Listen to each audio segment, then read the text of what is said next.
नमस्कार दोस्तों। हम बात कर रहे हैं इतिहास के छात्रों से। लगातार कई छात्रों से बात कर चुके हैं पिछले। आज हम एक नए छात्र से बात कर रहे हैं। हमारे साथ हैं अंगद। ये दिल्ली विश्वविद्यालय में इतिहास के छात्र हैं। हाँ तो अंगद, कैसे हैं दोस्त? बढ़िया है सर। बढ़िया, आप कैसे हैं? एकदम बढ़िया। ये बताइए, जब आप तृतीय वर्ष में हैं, तो जब आप शुरुआत में इतिहास के लिए आए, इतिहास पढ़ने के लिए दिल्ली विश्वविद्यालय में आए, तो आप सबसे पहले इतिहास कैसे शुरू किया? क्या पढ़े, कौन सी किताब से, किसी नोट से या किसी टीचर ने, कैसे आपको शुरू किया?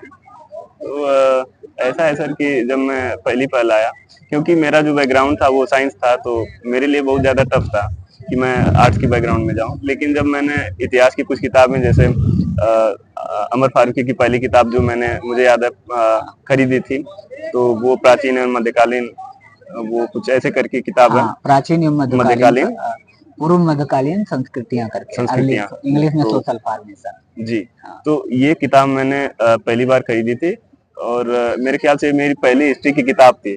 इससे पहले मैंने एनसीईआरटी की जो हिस्ट्री की बुक्स थी वो थोड़ी बहुत पढ़ रखी थी, पर जब मैंने अमर फारूकी पढ़ी तो लगा कि यहाँ जो है उसमें कुछ चैप्टर्स थे, जैसे मानव के उद्भव और विकास की चीजें थी, और फिर उसके बाद कुछ वो प्राचीन चीजें जो थी। आप ये कहना चाहते हैं कि हमने बेसिक समझ, जो शुरुआती समझ है, उसी किताब से की। उसी किताब और लेकिन भारत, ये तो थोड़ा, अगर प्राचीन भारत के जो पाषाण काल को लेकर पहला चैप्टर, उसके आगे ये विश्व की ओर मुड़ जाती है किताब। जी जी। लेकिन हम भारतीय इतिहास को समझने के लिए आपने किस किताब की ओर रुख किया? जी जी, तो भारतीय इतिहास को पढ़ने के लिए मैंने आर्य शर्मा खरीदी थी, रामचरण शर्मा, प्राचीन भारत। और वो किताब पढ़ने के बाद मैंने एक सेकंड सेमेस्टर में जब आया, तो मैंने वो एक झांसी माली की किताब आती है, तो प्राचीन भारत का, प्राचीन भारत की, जी बिल्कुल, तो वो किताब मैंने पढ़ी। बाकी जो है उसके साथ साथ बहुत सी चीजें, फिर जब मध्यकालीन भारत में आया तो एच सी वर्मा की किताब, सतीश चंद्रा की किताब, ऐसे करके एक। हाँ, मैं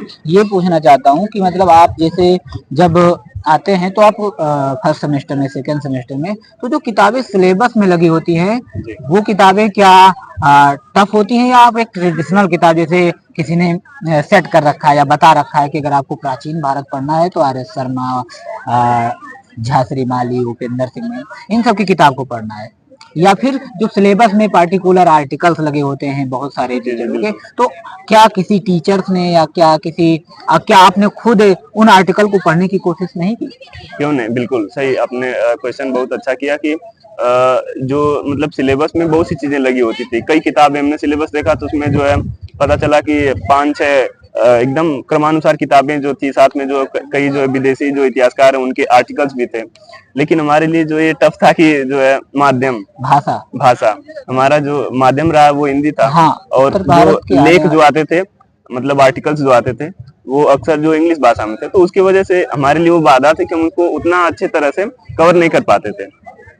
पर जो आप कहना ये चाह रहे हैं कि भाषा हमारे इतिहास पढ़ने के बीच रुकावट का काम करती है। हाँ जी। लेकिन ऐसे कई किताबें हैं जिनका अच्छा ट्रांसलेशन हुआ है, जैसे उपेंद्र सिंह की किताब का अच्छा ट्रांसलेशन हुआ है, तो जिनमें कई सारे लेखकों का बहुत समरी उसमें दी गई है।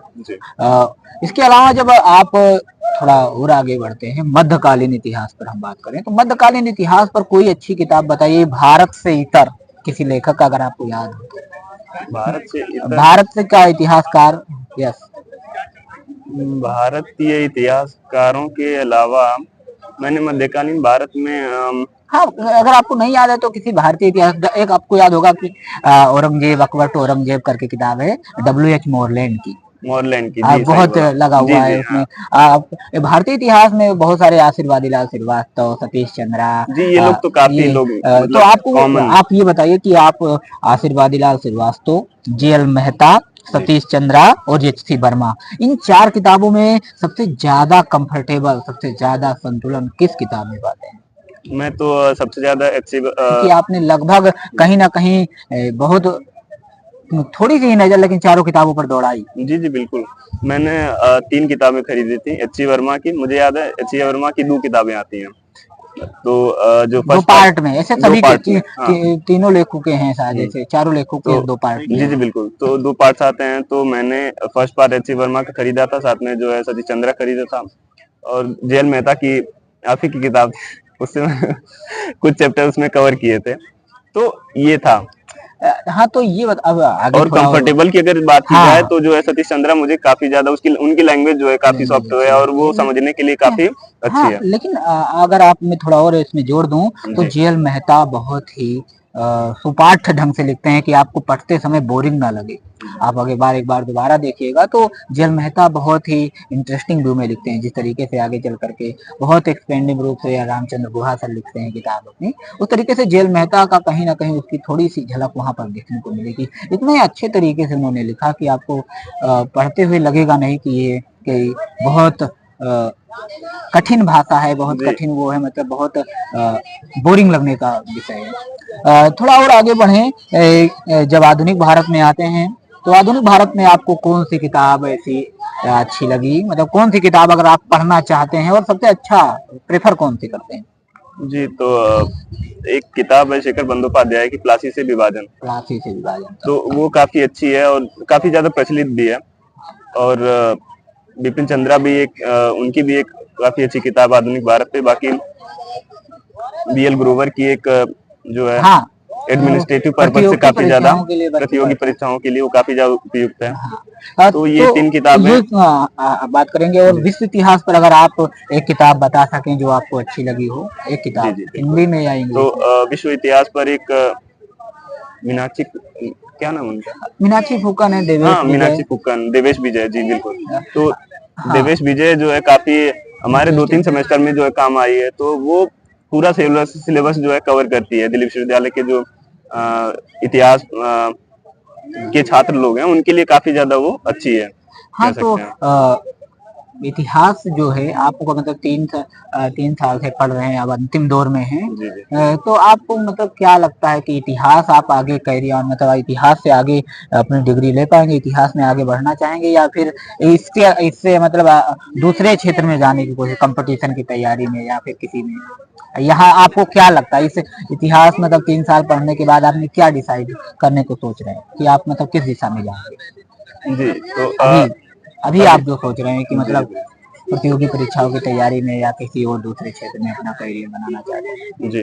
तो अभी मैंने सोच रखा है कि क्योंकि मेरे पास मतलब समय का थोड़ा अभाव है, क्योंकि मुझे कम टाइम में सक्सेस बड़ी करनी है, तो उसके लिए मैं अगर रिसर्च के ओर जाता हूँ तो मुझे लगता है कि ज्यादा समय लगेगा। इसलिए मैं प्रेफर करता हूँ कि जो है मैं प्रतियोगी परीक्षाओं की तरफ जाऊंगा। तो ये है मेरा ठीक है, प्लान। तो अब बहुत अच्छी लगा बातचीत, और अब ऐसे ही तमाम दूसरे छात्रों से बातचीत करते रहेंगे। एक एक करके हम इतिहास पढ़ने और पढ़ाने वाले लोगों से बात करते हैं और आपके सामने आते हैं। आज के लिए इतना ही, बहुत बहुत शुक्रिया।